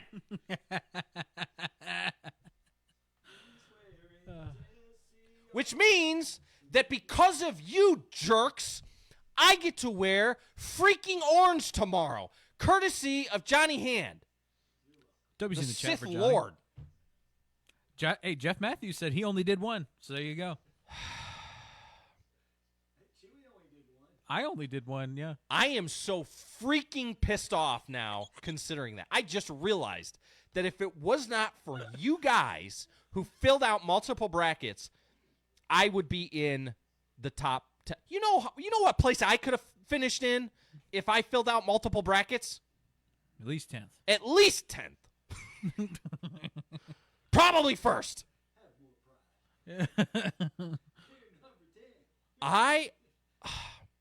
We're gonna have to listen. I'm hiring an attorney. Okay, there's got to be a way that I can hold off on that. Does anybody want to stand up for me and jump into the chat and say, you know what, Joe shouldn't have to wear orange because of this? This has got to be some sort of disqualification. This is breaking right here. This is. Where does this come from, though? Is this etiquette? Like you shouldn't have more than one, or you can have more than one? In ESPN's brackets, you can fill out 25. Oh, well, then why don't people just do that? Because I said one bracket. Oh, okay. Sorry. If you fill out more than one, then it doesn't mean anything. You're saying you don't have faith in your bracket. Yeah, you're just going based off of luck. It's like we're just taking shots in the dark. We're just throwing darts blindly at the board, and one of these is going to hit. It's worked out for me. I didn't get. You came in second to last. Exactly. I'm not last. See? Yeah, but the only guy that finished behind you was the guy that purposefully tried to pick worse than you. Listen, don't hate the player, hate the game. Okay, he Joe? literally named his bracket Jace's big losing bracket. I'm just saying, I didn't come in last, so obviously there isn't a modicum of skill that I have there. But I'm sorry about your situation. This is not fair. What the crap?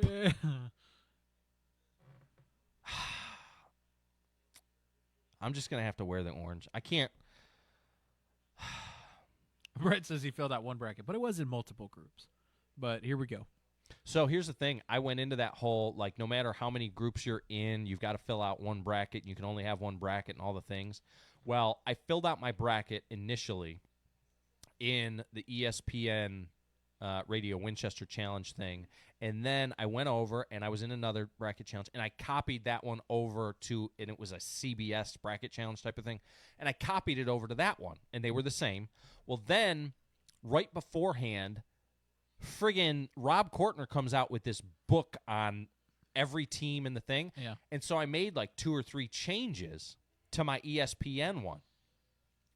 And I went back to the CBS one, and I tried to change it in that one, and I thought I hit submit so that they were the same again. Apparently, it did not go through, or I did not submit it, or something like that. And so the whole time going through, I wasn't even looking at the other one because I was just paying attention to the ESPN one. And then at one point I realized, wait, they're not matching up. Like if I'm hitting a win here, why didn't that one count over in this other one? And I realized that the changes didn't go through. So I broke my own rule inadvertently. There you go. Yeah. I also didn't win in that bracket. Brett says, Joe, you're creating short videos for Chewy as we speak. All right. So here's the thing. I stand behind my word was that if I finished outside the top 10, regardless of, you as cheaters who committed heinous acts against me, I will stand by what I said and be wearing this orange monstrosity tomorrow on the show. There you go. All right. I appreciate the integrity. Shut up. Okay. I'll punch you in the face after the show just to get some of this anger off my show. Congratulations to Jeff. Yeah, but shout out to Jeff. $100 gift card waiting for you if you want to come get it. All right, let's take a quick break. I got to find this Facebook post. So real quick, we're going to take a quick break. When we come back, I got to find this Facebook post, and I'll tell you about what is going on in Franklin County. More drama, and I love it. I'm here for the drama. It is the starting lineup. This is ESPN Radio 1340, 1069, WCDT Winchester. In honor of April being National Poetry Month, I've prepared a little something for you all. Welcome to the month that's known for its showers. 30 days from now, it will all turn to flowers. But if you're looking for a little more green between now and then, stop by your local lottery retailer for a chance at a win. With new instant games and prizes up to $500K, game-changing fun could be headed your way. This was a message from the Tennessee Lottery. Please do your best to play responsibly.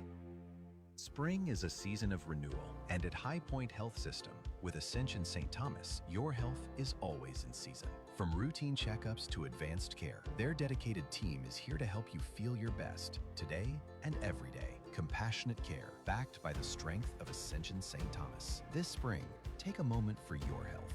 Learn more or find a provider at highpointhealthsystem.com. High Point Health System with Ascension St. Thomas. Caring for you for every season of life. Around here, people take pride in their property, and Flagship Lawn Services does too. They offer reliable mowing, trimming, mulch, and cleanups at a price that makes sense. And with the Flagship Finish Guarantee, they don't leave until it looks right. No shortcuts, no hassle. Just a yard that looks the way it should. And that's quality you can trust. Call or text Flagship Lawn Services today at 239-849-4033 and get your yard looking its best this spring. It's time for a local news break from the 931 Go News Center.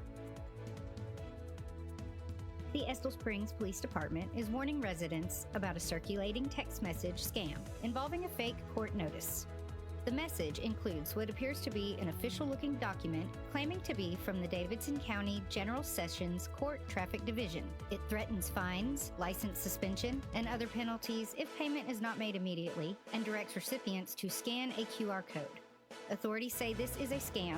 Several residents have contacted or visited the police department after receiving the message. Officials remind the public not to click on the links, scan QR codes, or submit payment information. Legitimate court systems will not demand payment through unsolicited text messages. If you receive one of these messages, delete it and do not engage. In sports, the Franklin County Rebels improved to 12-8 on the season with a 6-5 win over Wilson Central in 9 innings Saturday at home. The Rebels will host Forest High School tonight at 6 p.m. The Franklin County Rebelettes also had a strong showing at the Ooltewah Invitational. They defeated Bearden 7-1 and followed that with a 4-3 win over Sequatchie County, improving to 12-11 overall. The Rebelettes will host Marion County tonight at 5 p.m. On the track, Franklin County High School's boys and girls track teams dominated at home on Saturday, combining for 42 top 3 finishes, including 20 first-place performances. The boys won the meet with 292.5 points, finishing 127 points ahead of Coffee County. The girls also claimed first place with 192 points, finishing 34 points ahead of Coffee County. For more local news and sports updates, visit 931go.com. Stay informed and stay connected to your community with ESPN Radio Winchester. When it comes to caring for your loved ones, choose a name you can trust. Inhabit Home Health in Winchester, located at 2068 Cowan Highway. We're here to provide compassionate professional care right in the comfort of your own home. From skilled nursing to therapy services, our team is dedicated to helping you or your loved ones achieve the best quality of life. Call Inhabit Home Health today at 931-967-0633 to learn more about our personalized care plans. Joe had to mix up some more pre-workout, but he's ready to go another round. Back to the starting lineup. This is ESPN Radio Winchester.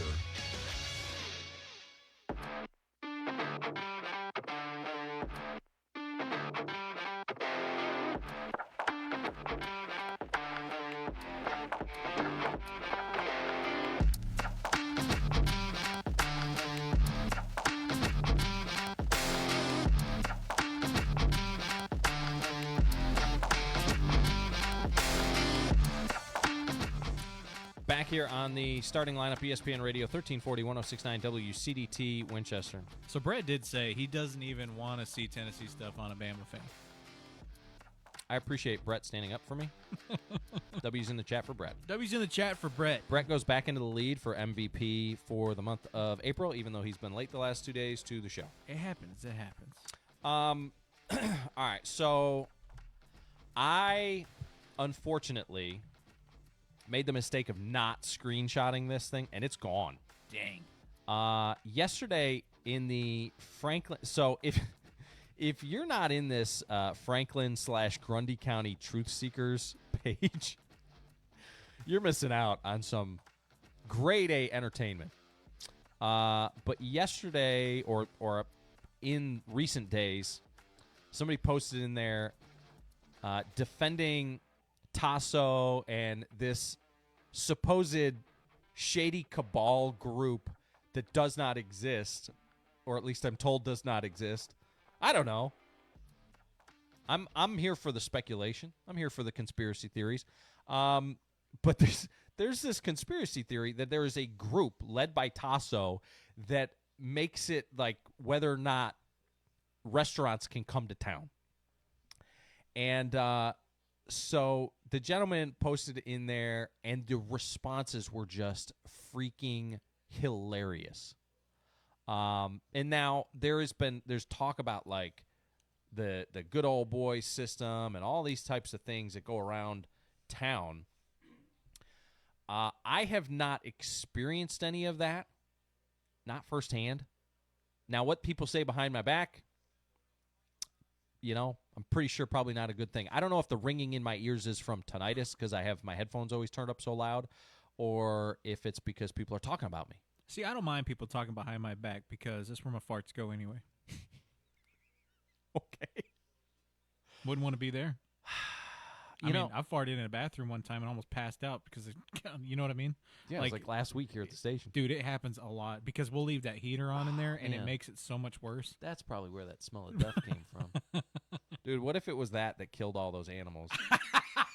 That's how the rats got drowned. Just offed them all in one. That's why there's something dead under the station. Just fart jokes. That's what we've fallen into here. It's not a joke, dude. You obviously haven't smelled one of my farts, otherwise you wouldn't be laughing about it. Yeah.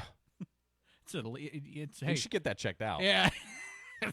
Yeah, dude, it's considered a chemical weapon in some countries. So the amount of like nastiness and vitriol though that pops up on these truth seeker sites, we're not the only one that has them. Yeah, every county, every what's town, the one up in Tullahoma has? Tullahoma Unfiltered. Yeah. They've got it. I guarantee you, Manchester's got one, but it is the worst. And I show up just for like the comments. I'm it's entertaining to me to watch, but the way that people get on those things is insane. I mean, some of the things that they were saying in the comments. We were in there too. That one picture you posted in Jefferson's. That went in there, and then we were also in Tullahoma Unfiltered. Yeah, and I remember seeing both of them, and the comments were so funny. They were just like, "Who is this? Who is this guy?" Everyone was like, "I don't know, nobody." It was so funny. Oh, that couple people knew. Yeah. You're famous enough. Actually, someone spotted Crosby before me, which Right. I thought was so funny. I think like 2 people out of the several hundred comments knew who we were, but it was so funny. Did you find it? County, Tennessee Forum. Oh, different group. It's just a different name. Yeah, it's not the Truth Seekers. Okay. So okay. Johnny Hand hooking us up with the. Let me see here. Comments. Here we go. All right. So let me read the original post. We found it. So this was in the Franklin County, Tennessee forum. Special thanks to Tasso of Western Sirloin Steakhouse for getting the blame of scaring off all the restaurants coming to Franklin County. I'm shocked at the ignorance of people. Ignorance of people have thinking that you're in control of the county restaurants coming here. It's amazing how stupid you people are to believe this. But then again, you can't fix stupid. I've been friends for Tasso for 30 years. Won't find a hard-working family, generations of his family. So it goes on, and basically defends Tasso and this whole thing. And then in the chat or in the comments, you've got people who are both defending Tasso and then attacking his steaks. I mean, just like amazing where people go. Let me see though here. There was one where it really started getting out of control. What is the whole point of this post? I've never gone there and never will. Like so rude for no reason. Okay, what's the point of that post? People act like this county is not big enough for the goods. Come on now, we got plenty of room. How about some more chicken and Mexican? Hell yeah. Great family. Blessings to all hardworking businesses. People who say, I worked for him. It's all the Mexican restaurants or the illegals in this town. Whoa! Like, what are we... It just devolves into this. Gotta love the drama of small towns. I personally think very little of the quality. I mean, it's perception equals reality. Then you got people saying the salad bar is amazing. People are stupid. If you do anything well in life, people will hate you. I guess it got feel good that people think you run the whole county. Hey, shout out to the steakhouse, though. Best chicken strips in town. But it blew up. What is this rant all about? Are you not wanting another restaurant here or what? Who was the other restaurant supposed to have been? Confused about this one. This has been an ongoing... Meanwhile, Tasso not even aware of, I'm sure this is happening at all. No. Like he's like, he doesn't even care. Like, this guy was mad about a rumor that's not true, but then people are taking it as it is true in the comments on top of that. But so it's kind of taken on is this whole it's the way that our community, our society is these days. You got people who are so passionate about the moon landing. This is a moon landing situation on a local level. Yeah. You got people who are like, this does not exist. And then you got other people who, it doesn't matter what you say, they're convinced that it exists. Right. But it goes back and forth. I can't find... man, I should have been better prepped for this. I was going to screenshot it yesterday. I won't make this mistake again. What is the steakhouse? A mafia? How would one restaurant be able to tell a city that they can't have another steakhouse? One comment, just being like, I don't get it. I gladly go to Murfreesboro for my food. I get an awesome steak, so tender it will melt in your mouth. And then the person responds, "We're in Murfreesboro to get a steak that melts in your mouth." People are just like bashing each other. I think there's a cultural catharsis to this. I bet. Yeah. You know what I mean? I feel like public, it's a forum, right? And I mean, even Rome had these, so this is how you get this out. This is us communicating. Well, in case people were wondering, there is a list being made. So Ricky Tips is apparently on this commission. The Restaurant Acceptance Committee is what they're naming it, or commission. We should start that. It looks like Dean Binkley may be a part of this because he's jumped in there and he's defending it. Ricky says Jim Sanders is the treasurer. Obviously, Tasso's on it. So, yeah, breaking official news.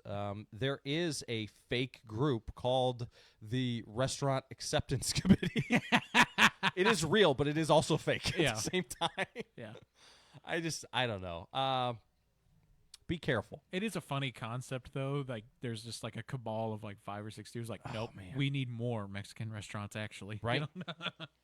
Oh, if we, yeah, that first one, the first comment, that's brutal. So there's like a nasty comment on there asking Dean, how's that? The first comment on there, how's that DUI? Dean had a medical emergency. It's my understanding that Dean is diabetic and had a medical emergency and got kind of Tiger Woods for a DUI, and they discovered that it's going through the process of being, I don't know. it's in court or something. Charges were dismissed. He's fine. So, yeah, he didn't get it. So it went away. Again, because he had a medical emergency. But people will just be people. Well, people are having fun. We're all just having fun. All because he said that it's hilarious to him that people think that, Tasso, who's trying to support the community with a restaurant. Yeah. But it's okay. I was at the baseball game. I pulled up to the baseball game yesterday. I just want to say thank you to everybody who's gotten in on the joke. I go down to the dugout. I give my wife a kiss. She's out there taking pictures. We're working hard for the community. And one of our lovely friends of the show calls from, up in the bleachers as I'm walking back towards the press box. Hey, Joe, I thought you'd be bigger in person. Or across the... And, it's love, it's hate, it's all the things. Sounds like you need to join the restaurant board to start making some big changes around here for that. Yeah, Can we join the Franklin County Illuminati? I'd like to be part. I don't want to participate, but I do want to be invited. How do you know I'm not already a part of it? Oh, can I be part of it? No. Oh, traitor. All right. Good point. You shouldn't trust me. No, I don't. I don't. So that'll do it for today's show. I think somebody deleted the comment that I was looking for. It specifically, there was one that was just insane. It was out of control. Labo did jump in, by the way, saying Tasso is great and the food is great at the steakhouse. Well, whether you like it or hate it, here's my point of the whole thing, too. Whether you like the food or hate the food at any restaurant, or whether you like the show or hate the show, or whether, whatever. Here's the thing. Is Facebook really the place to go and publicly, bash people? I guess it is. That's what it's for. I mean, I guess. That's what they're basically promoting it as now. Is that the kind of community that we want to be? Probably not. No. But I think it's going to be an inevitability to a degree, Yeah. It's unfortunate. We'll have fun with it. Chewy's here for it. Don't take it too seriously. I think it's a cultural catharsis. Well, you know me. I don't think they're... You and I don't take anything too seriously. No, but anyway. Right. Well, Chewy's going to go... I guess pass more gas in the bathroom or something. That's where the show ended up today. Yeah. For Chewy, I am Joe Abraham. This has been the starting lineup fueled by Loco Coffee and Chewy's Gas. Right here on ESPN Radio 1340, 1069 WCDT Winchester. And more at progressive.com. We're not parsing words, hiding from the headlines. Extra,